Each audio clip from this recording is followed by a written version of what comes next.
I'm skipping the Starbucks line. I'm making my own matcha frappuccino at home.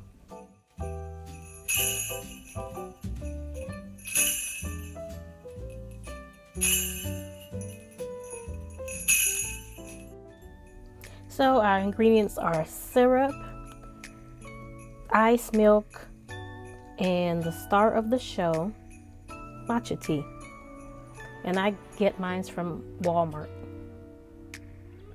I also add a tip of heavy whipping cream.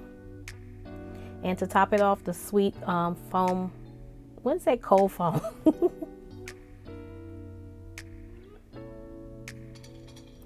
So you can look and watch. We're gonna add our ice. I'm gonna add the syrup to sweet as much as you want. I'm adding my milk, but I had ran out of milk, so these are different type of matchas I have, and child, I was struggling over there. And look at me trying to restart it like y'all didn't see me struggling in the corner. Trying to be perfect for y'all.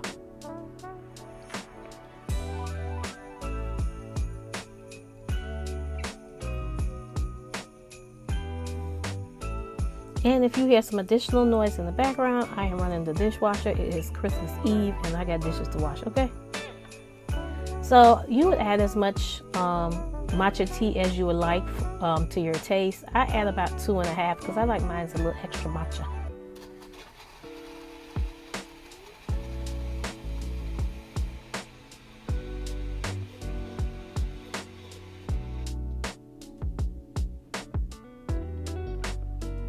And I got this glass from the Dollar Tree a few years ago.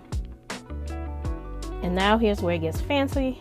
I poured it into my fancy glass and I topped it off with my sweet vanilla cold cream.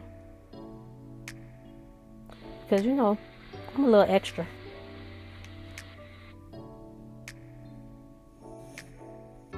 And voila, just like that, my Starbucks dupe is complete. I'm gonna toast up to this saving money all 2025, and it was so good. See y'all.